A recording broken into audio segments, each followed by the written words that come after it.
नमस्कार दोस्तों इस वीडियो में हम बात करने वाले हैं जिस प्रकार से मेरी पिछली वीडियोस गई है जीव और आत्मा और परमात्मा के बारे में।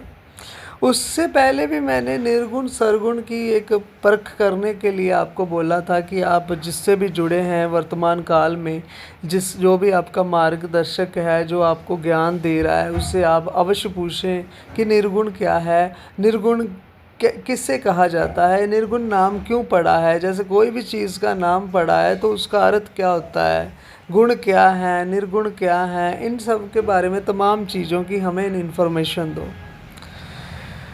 तो वही दोस्तों, जैसे आगे चलकर हम कहते हैं कि आगे चलकर मैंने एक वीडियोस और बनाई थी जिसमें मैंने जीव और आत्मा और परमात्मा, ये तीन तरह के पुरुष जो गीता श्रीमद् भगवद गीता में लिखे हैं, इसके बारे में भी जिक्र किया था।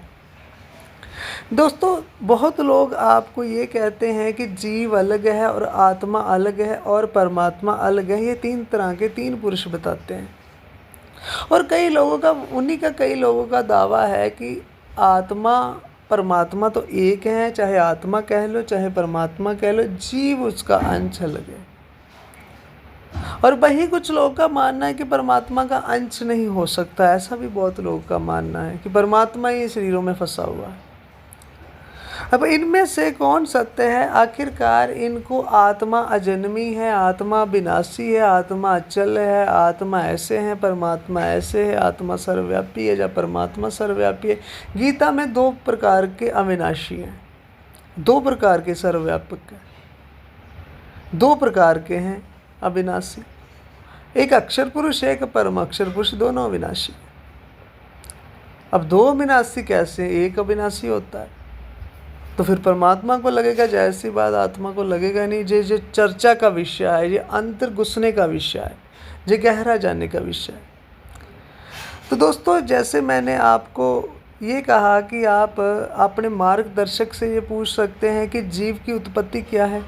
जीव का, जैसे मैंने पिछली वीडियो से मैं बताया कि क्या जीव का कभी जन्म हुआ है, क्या जीव भी अविनाशी है और आत्मा भी अविनाशी है, क्या परमात्मा भी अविनाशी है, वो अजन्मा भी हो? क्योंकि जो अविनाशी जिसे लग गया उसका जन्म हमें नहीं कर सकते जन्म, क्योंकि जन्म का दूसरा पहलू मृत्यु है, उत्पन्न का दूसरा विषय लय है। ये द्वैतवाद में नहीं बांधा जा सकता। प्रगट का लिपित होता है, तो ना उसे प्रगट कर सकते हैं, ना उसे अप्रगट कर सकते हैं, ना उसे उत्पन्न कर सकते हैं, ना उसे लय कर सकते हैं, ना उसका जन्म कर सकते हैं, ना मरण कर सकते, क्योंकि जब डायलॉग आ गया, जब शब्द आ गया अविनाशी, तो फिर क्या, फिर नहीं कर सकते।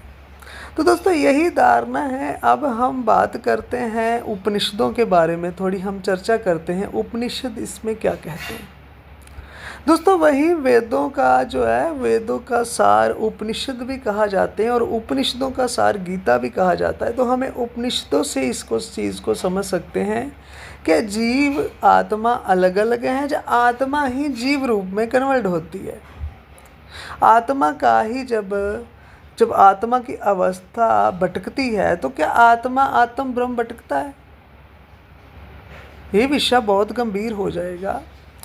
बहुत लोग हैं ये जो गुरु परंपरा पर बैठे हैं, वेदांती है या और अन्य लोग हैं, ये आपको ठीक से तरह से यहाँ उत्तर नहीं दे पाते, क्योंकि वो भी देखा देखी लगे। तो इसके बारे में आप खुद अगर चाहो अपने विवेक से, बोध से उत्तर मांग सकते हो कि जीव कहाँ से पैदा हुआ, जीव उत्पन्न कैसे हुआ। जो आत्मा ही परमात्मा है, जब वही ब्रह्म है, ये जीव क्यों बना है? क्योंकि उनकी मान्यता आगे चल के शास्त्र ही ये कह रहे हैं कि आत्मा और ब्रह्म ही जीव बनता है।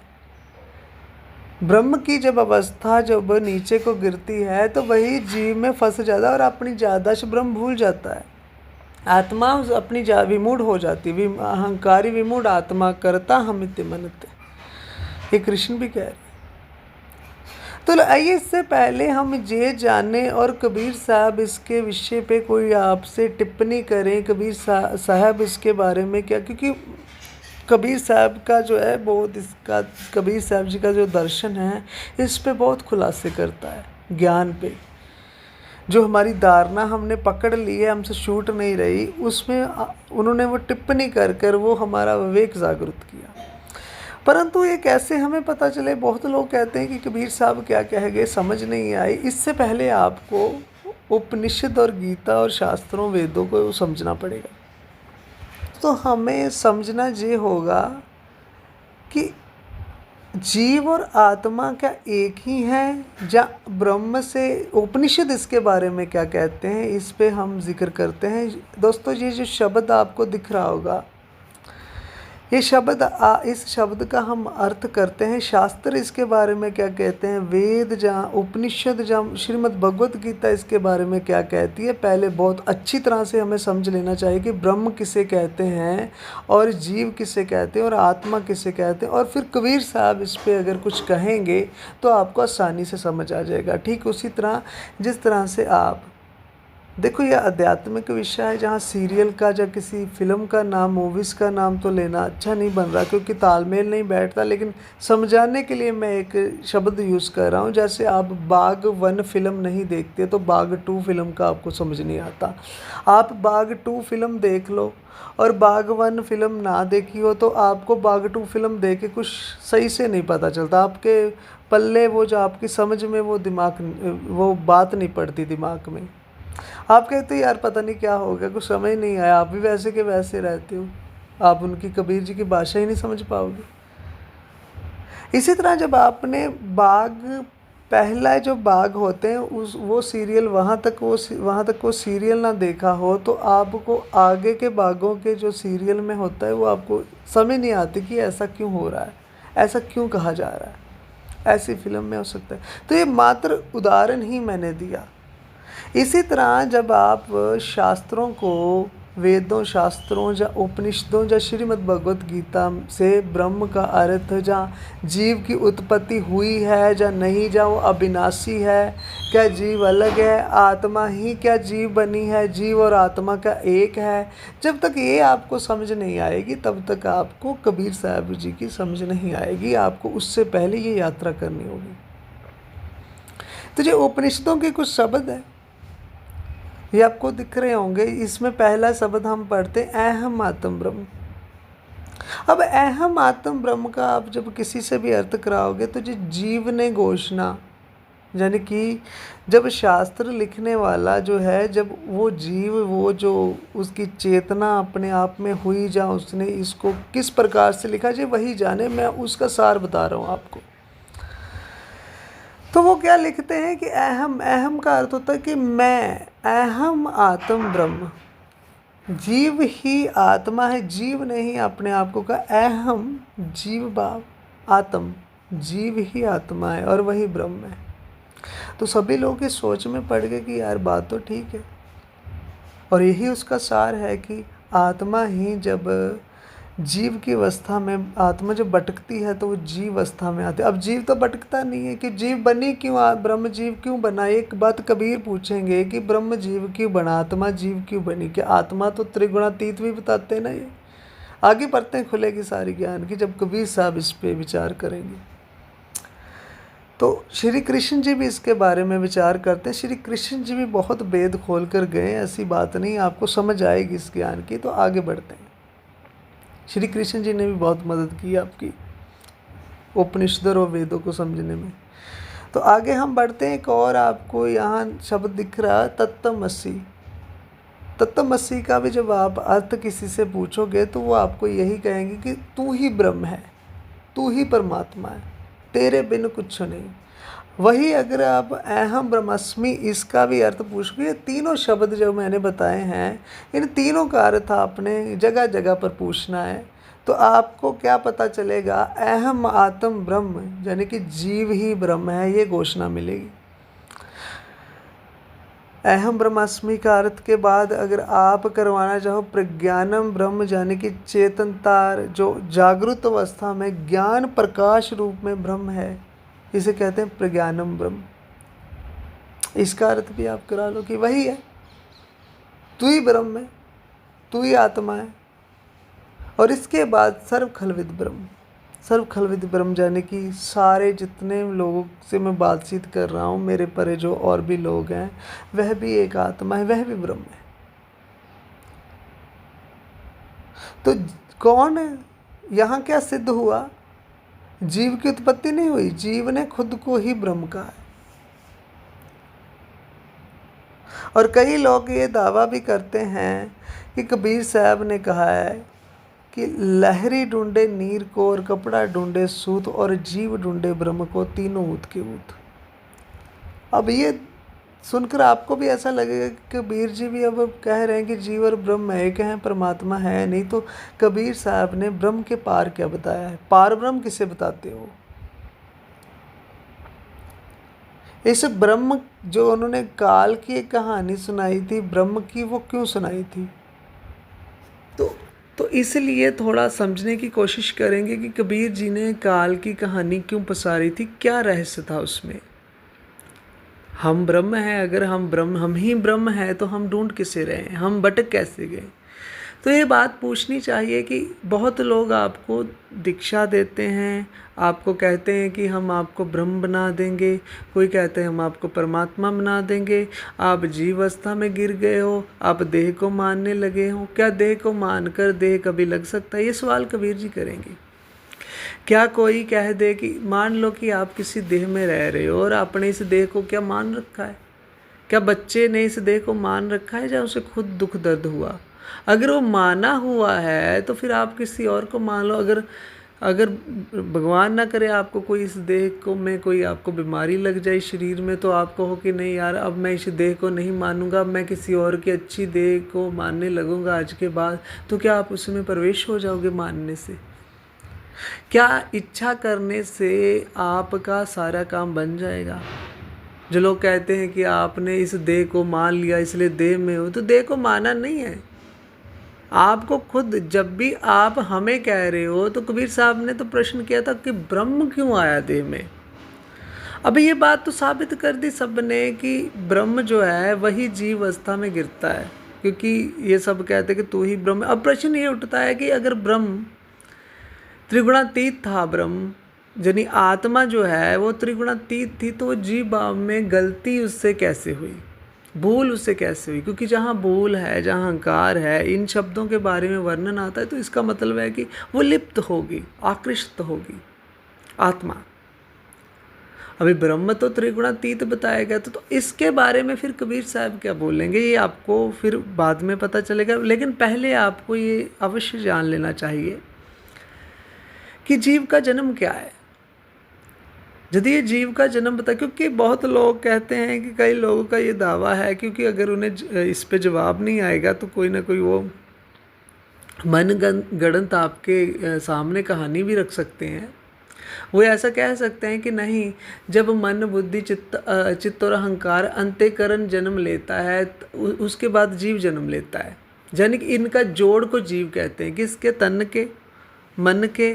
मन बुद्धि चित्त अहंकार जब और तन का जब जुड़ाव होता तो जीव जो है मतलब जीव अपने आप बन जाता है। तो इसका मतलब जीव का जन्म हो गया, जीव अविनाशी नहीं हुआ। फिर मान लो किसी चीज़ को जोड़ने से किसी चीज़ का जन्म हो रहा है, तो अगर उसे भिन्न भिन्न कर दिया जाए तो वो मर जाएगा जीव।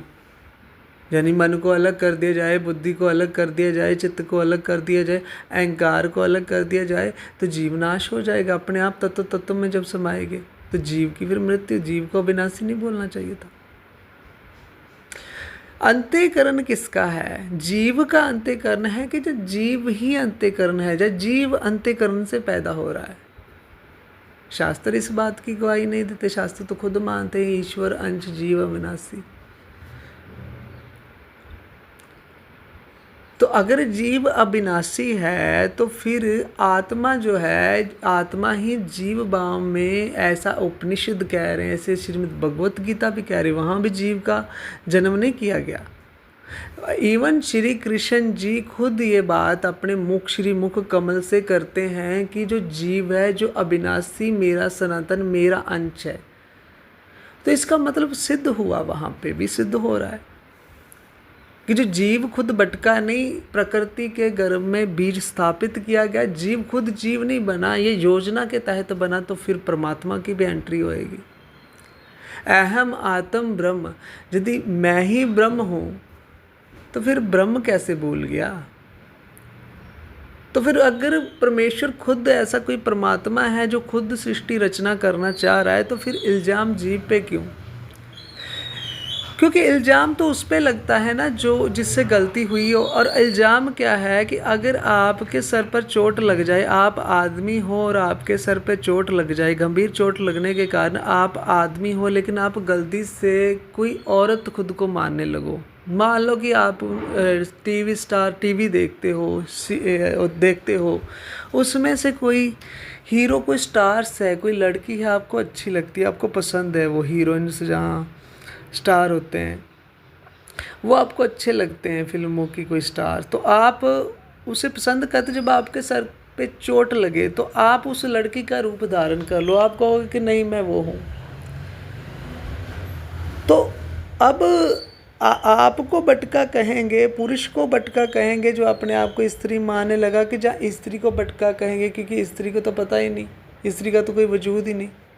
अब ब्रह्म जीव खुद को मान रहा है, अगर ब्रह्म जीव खुद को मान रहा है तो ये ब्रह्म का दोष है। तो क्या इसी चक्कर में कबीर साहब का ये कहना था कि पहले भूले ब्रह्म अखंडित? इस बात पे भी जिक्र होगा, बहुत बातों पे जिक्र होगा।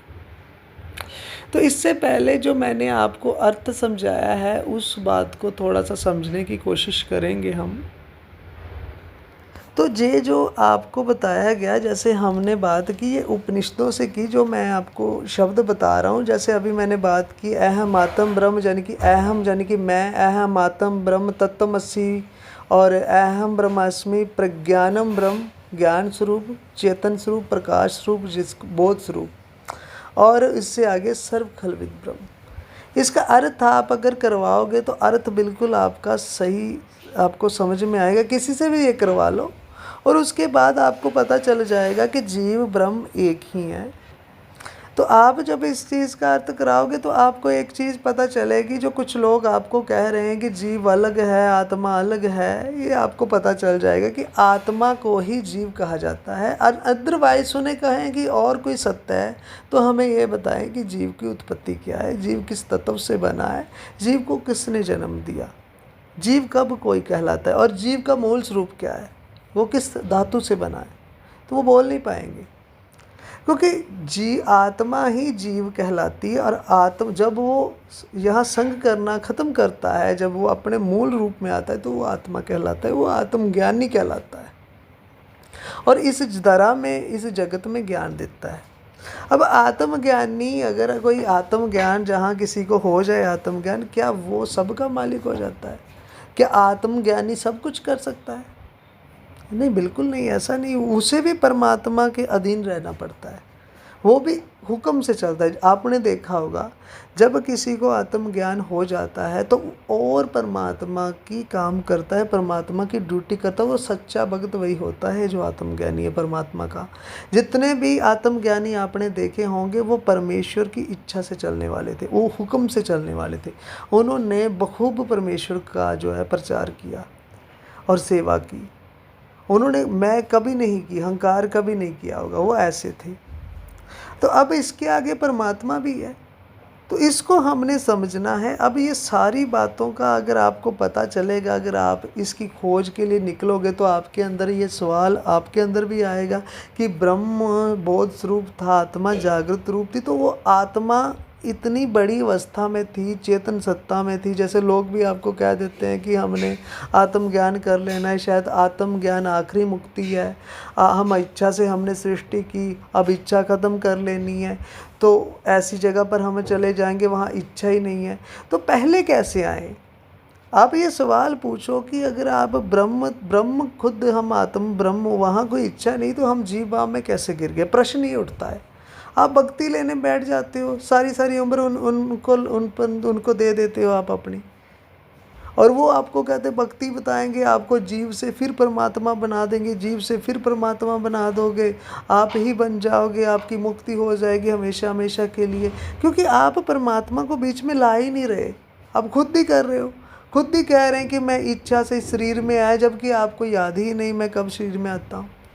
क्या आपको पता है आप कब शरीर में आते हो और क्यों आते हो? फिर आपको याद हमेशा रहे तो, क्योंकि आप अजन्मे हो। आपने तो सिद्ध कर दिया कि मैं ही अजन्मा हूँ ब्रह्म, मैं ही परमात्मा हूँ और मेरे सिवा कोई सत्ता नहीं है, और मैं इस शरीर में खुद अपनी मर्जी से आता हूँ और मैं अजन्मा हूँ। अगर आप अजन्मे हो, अगर आप ही खुद ही सब कुछ हो, तो भाई फिर जब आप शरीर में आते हो, आप अजन्मे, तो आपको याद क्यों नहीं रहता? भूल कैसे गए? जिसकी उम्र 25 साल है, 30 साल है, 50 साल है, तो 50 साल में ही भूल गया क्या? 50 साल पहले तो शरीर में एंटर किया था, इस शरीर में छोटे से, भूल गया क्या अब वो? फिर वो काय का परमात्मा जो भूल गया है, जो त्रय गुणों के अंतर्गत आ रहा है।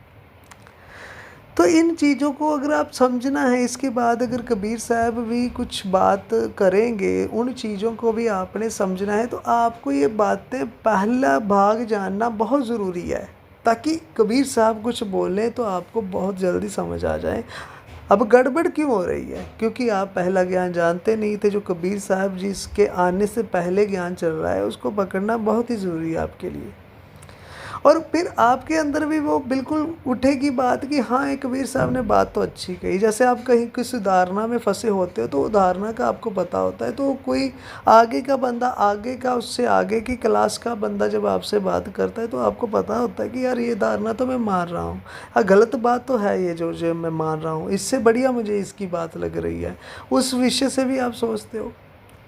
अगर आपने नकली गुरुओं को छोड़ना है, यदि आप चाहते हो कि मैं सत्य को जानूं, और सत्य तो कड़वा होता है। गुरु द्रोणा का जब वध करने के लिए कहा श्री कृष्ण जी ने, गुरु द्रोणा का अर्जुन को कहा, तो अर्जुन ने कहा कि यह तो मेरा गुरु है। अब वो तो गुरु है, मैंने से शिक्षा ली है, उसी पे कैसे चलाऊं? तो कृष्ण जी क्या कहते हैं? वो कहते हैं धर्म के लिए युद्ध करना होता है, अधर्म के लिए युद्ध करने नहीं आए। तो मैं ऐसा नहीं कहता कि कोई आपका जो है कि नकली गुरु है उसे मार दो अब, नहीं, ऐसा नहीं। आप उससे आगे बढ़ सकते हैं। वहाँ इशारा ये है कि आप इससे आगे एक स्टेज ऊपर उठ जाओ, उन्हें प्रणाम करो, अपने पुराने गुरु को, उन्हें, क्योंकि गुरु कोई शरीरधारी नहीं होता। कबीर कहते हैं कि गुरु कीजिए 5 दासा, अधिक भी कर सकते हो, 10 से भी अधिक कर सकते हो, आपकी लाइफ है। हो सकता है कि जिससे आप जुड़े हो वो आप स्वार्थवश हो, कि स्वार्थी सारी दुनिया ही स्वार्थी है, क्यों नहीं हो सकता? नकल बहुत है इस जगत में। तो आपने क्या करना है? आपने पहले, आपका लक्ष्य होना चाहिए ज्ञान समझना। जब हम छोटे होते हैं, स्कूल में जाते हैं, तो हम क्यों इतना आगे बढ़ पाते हैं? क्योंकि वो हमारा लक्ष्य केवल वहाँ ज्ञान है, पढ़ाई है, प्रकाश है केवल। हम किसी देश से, हमारे लिए जो मर्जी वहाँ टीचर बैठा होगा, हमें बस उससे पढ़ना है, हम बंधना नहीं है किसी से। लेकिन यहाँ इस आध्यात्मिक मार्ग में सभी अपने आप को श्रेष्ठ बता बता के खुद को गुरु बना देता है आपका, और आपको बांध लेता है किसी एक धारणा से, एक पंथ से, एक संस्था से, एक देश से, एक नगर से, एक डगर से, कि यही है। वो फिर उसी देश की तरह वो अपने पंथ में बेस भी बना लेता है। तो जैसा देश वैसा बेस कहते हैं समझदार लोग। तो इन बातों को समझना होगा। तो आप जब भक्ति लेने जाते हो जहाँ, क्योंकि आपको इतनी जानकारी नहीं होती कि आप मुक्ति के लिए, मुक्ति मिलेगी, और गुरु भी आपको, जो आपके वर्तमान के गुरु है, वो मार्गदर्शक है आपके, वो भी आपको चलाते हैं, हाँ अगला जन्म नहीं होगा, अब ऐसा कर देंगे, अब वैसा कर देंगे, वो भी आपको कह देते हैं, और आप उसके साथ बंध जाते हो। उससे आप पहले पूछो कि जब आत्मा अपने मूल स्वरूप में था, जब सब कुछ ठीक था, अकेला परमात्मा ही था, क्या परमेश्वर खुद सृष्टि बनाना चाह रहे हैं? अगर आप ऐसी बातें, ऐसी चेतना, ऐसा विवेक आपके अंदर जागरूक हो जाए, तो आप इनसे ज़रूर ये पूछ सकते हैं। और आप फिर, क्योंकि ये मुक्ति के चक्कर में, मुक्ति की पहले दे के आशा, पाशे देते हैं नरक में बासा। आप परलोक के चक्कर में अपना लोक भी बिगाड़ लेते हो। ये आपको तरह तरह की बातें करते हैं कि माया छोड़ दो, माया छोड़ दो। आप तो अपने परिवार को भी माया मानने लगते हो। आप तो अपने घर वालों को, जहाँ परिवार में रह रहे होते हो, उनको भी माया की नज़र से देखते हो। और सारा कुछ, जितनी भी चंदा, जितने भी आपके पास होते, आप चाहते मैं गुरु के आगे भेंट कर दूं, जो मेरा गुरु है वर्तमान का। लेकिन इनके पास तो सारा कुछ होता है, गाड़ियाँ। जिस चीज़ का सुख आप नहीं ले रहे उसका सुख ये निरंतर लेते हैं। और इसीलिए कई गुरुओं ने ऐसे काम भी किए हैं, कई बाबे बनकर बैठे हैं। वैसे गुरु शब्द का जो गुरु का नाम होता है वो बहुत बड़ा होता है। गुरु का अर्थ होता है प्रकाश की ओर ले जाना। लेकिन आज के गुरु कहना पड़ रहा है क्योंकि आज ये बनकर बैठे हैं। क्योंकि असली गुरु एक होता है और नकली बहुत सारे हो जाते हैं। नकल ज़्यादा है, असल कम है। तो इनको भी वो ऐश्वर्य मौजूद होता है इनके पास, और इसलिए पकड़े जाते हैं। कभी किसी का शोषण करते हुए पकड़े जाते तो बहुत हैरानी होती है। भगत समाज, जिनको ज्ञान नहीं होता, जो इनके भगत होते हैं, वो तो कभी भी नहीं मानते। वो तो कहते हैं झूठी है सरकार, झूठी है, प्रूफ झूठे हैं, बेशक दिख भी रहा है। वो मान क्यों नहीं पाते? इसका कारण है कि वो सम्मोहित हो चुके हैं। उनको ज्ञान का पता नहीं था। वो समझते हैं कि धीरे धीरे बातें वो ऐसी बोल बोल के, ऐसी ऐसी बातें बोल बोल के, शास्त्रों से ऐसी सीख सीख के, शास्त्रों से ऐसी बातें सीख सीख के, कुछ कबीर जी की वाणियाँ ले ली। जहाँ कबीर जी ने गुरु को अजगर बोला था, झूठे गुरु अजगर बने, ऐसी ऐसी वाणियाँ ना दिखाते हुए ये इस वाणी को ज़्यादा यूज़ करते हैं चेलों के सामने कि गुरु तो परमात्मा से भी बड़ा होता है। ऐसी कुछ वाणियाँ गिनी चुनी वो लेते हैं ताकि कबीर जी को पूरी तरह से सामने नहीं लाते। वो कभी आपको ये बात नहीं बोलेंगे कि कबीर साहब ने कहा है कि अगर कोई वो मुक्ति देने आया होगा, कभी वास्तव में मुक्ति देने आया होगा, तो वो आसमान चीर के क्यों नहीं आ गया, वो वही रास्ते से क्यों आया जिस रास्ते से सभी आते हैं। वो आपको ऐसी बातें नहीं बताएगा। वो तो सीधा सीधा आपको कहोगे कि मुझे परमात्मा मान ले, वाणियाँ भी ऐसी दिखाएगा आपको। तो इसीलिए आपको समझना होगा। तो आपको ये कहना आपको ये है कि जो वहाँ जाकर अगर कोई कुछ भी नहीं होता, अगर परमात्मा दुनिया नहीं बनाता, यदि मैं खुद आया हूँ और अगर मैं आत्मा हूँ, मैं हूँ कौन? शास्त्रों से पहले मुझे ये जीव की उत्पत्ति कैसे हुई वो बताएं। अगर जीव की उत्पत्ति नहीं हुई तो आत्मा से जीव वो क्यों बना? आत्मा शब्द कहाँ से आया? ये कहाँ से थ्योरी आई कि आत्मा जन्मी है, जीव विनाशी है? ये कहाँ से थ्योरी आ रही है? ये हमें कैसे पता? क्योंकि कबीर जी, ये समझ लेना इसलिए बहुत ज़रूरी है कि कबीर जी जब आएंगे तो वो सवाल कर सकते हैं इस पर। तो जब आपने कबीर जी को समझना है तो आपके पास इतना विवेक होना चाहिए कि आप भी इन लोगों से उसी तरह सवाल पूछ सको जो कबीर साहब ने पूछे थे। जब इनसे सवाल पूछते हैं तो ये बहुत ही डर जाते हैं, घबरा जाते हैं। तो ये कहते हैं कि ले, ये तो सवाल तो होता ही नहीं है, आध्यात्मिक में तो सवाल ही नहीं होता। जो जानबूझकर ऐसा करेंगे आपके सामने, और ये जिनका ज्ञान ले रहे हैं वो खुद सवाल पूछे थे इनको। अब जो कबीर पंथी है, कबीर जी का ज्ञान करने वाले, क्या कबीर जी ने इनसे सवाल नहीं किए थे सबसे? क्या जीसस ने सवाल नहीं किए थे जो वर्तमान में वहाँ गुरु बनकर बैठे थे? क्या बुद्ध ने सवाल नहीं किए थे उनसे जो नकली ज्ञान मानते थे? किसने सवाल नहीं किए? जिसे भी ज्ञान हो जाता है और वो जहाँ झूठी धारणा चल रही होती है वहाँ वो विचार करने पहुँचता है। हर संत वहाँ जाता है प्रचार करने जहाँ अज्ञान चल रहा है और उनसे सवाल करता है। क्या सिद्धों से गोष्ठी नहीं की नानक जी ने जाकर? क्या उनसे सवाल नहीं किए नानक जी ने जाके? क्या कबीर जी ने नहीं किए? क्या श्री राम ने नहीं किए? श्री कृष्ण जी ने सवाल नहीं किए? क्या ज्ञान प्रचार तर्क नहीं किया? तर्क बोध के साथ बात नहीं की? सब ने की थी। आप अगर उनका जीवनी देखो तो उन सब ने की है। लेकिन ये क्यों रोकते हैं? क्योंकि इनके पास जवाब नहीं है। पहले इन्होंने ये पकड़ा था कि इस जाति के लोग ग्रंथ पढ़ेंगे, इस जाति के नहीं पढ़ेंगे, क्योंकि तब भी ये चाहते हैं कि दुनिया को ज्ञान ना हो जाए। अगर जो हम बोल रहे हैं इनको पता चल गया कि इस शास्त्र से पढ़कर इस शास्त्र की बातें बोल रहे हैं तो इनको अट्रैक्शन नहीं होगा हम पे। तो इन्होंने शास्त्रों से दूर रखा, कमज़ोर लोगों को, गरीब लोगों को दबाकर। अब अगर सबको फ्रीडम मिली है, क्योंकि आजकल तो मोबाइल में ही ये सुविधा उपलब्ध है, तो आज ये दूसरी टेक्निक यूज़ कर रहे हैं कि इनको पढ़ के कुछ नहीं मिलेगा। प्रत्येक बाबा आपको कहता है आश्रम में बैठकर कि किताबों को पढ़कर शास्त्र, ये तो किताबी ज्ञान है, शास्त्र पढ़कर हम तो प्रैक्टिकल, वो भी नहीं कुछ कर पाता। कहता ज़रूर है कि प्रैक्टिकल ज्ञान दूंगा और शास्त्रों का ज्ञान, शास्त्रों से हटकर कुछ बताऊंगा, लेकिन कुछ भी नहीं कर पाया वो। क्योंकि वो चाहता है, बस उस सबके मन में ये है कि अगर आपने शास्त्रों को जान लिया, जहाँ आपने इन सारी चीज़ों का आपको पता चल गया, तो अट्रैक्शन ख़त्म हो जाएगा, सम्मोहिता ख़त्म, वशीकरण ख़त्म। क्योंकि वशीकरण अट्रैक्शन में आकर सम्मोहित होकर ही होता है। आकर्षण का अर्थ होता है अट्रैक्ट हो जाना किसी पे। अगर वो ख़त्म हो गया तो फिर तो बात ख़त्म हो गई सारी इनकी। इसलिए ये अपने मन से अपनी जड़ें मजबूत करने के लिए आपको अशिक्षित रखना चाहते हैं। लेकिन आप ये कुछ चंद चीज़ें सीख लो तो आप किसी भी गुरु के साथ जो नकली बना हुआ है उससे जाकर विचार कर सकते हो। तो ये भाग 1 है जो आपको समझाया गया। तो आज के बाद आप इन सब से पूछना शुरू कर दो कि जीव की उत्पत्ति क्या है। आज का प्रश्न ये है कि जीव की उत्पत्ति क्या है, जीव कहाँ से आता है, क्या आत्मा कन्वर्ट हुई है जीव में, हाँ या ना। आपका प्रश्न इनसे सीधा हो, हाँ या ना, सिर्फ एक लफ्ज़ बोलो। वो बोलेंगे हाँ, क्योंकि ना वो बोल नहीं सकते, इनको जीव की उत्पत्ति करनी, अजन्मा एक होएगा। और अगर हुआ है तो इनसे आगे पूछना है क्या आत्मलोक में ये सब चीज़ें होती है। फिर इसके बाद परमात्मा की एंट्री करवाएंगे। ये जो परमात्मा को एंट्री नहीं दे रहे हैं सब, उसके बाद परमेश्वर की एंट्री होगी। और उसके बाद पता चलेगा कि सृजनहार कौन है। और उसके बाद अपनी नहीं, अहम की नहीं, मैं की नहीं, तू की महिमा होगी, सृजनहार की महिमा होगी। तो ये बात जान लीजिए। उसके बाद फिर कबीर आके क्या बोले हैं इन सब को, और इन सब को उन्होंने दोषी करार क्यों दिया था, क्योंकि ये शास्त्रों का ज्ञान नहीं समझा पा रहे थे और झूठ बोल रहे थे।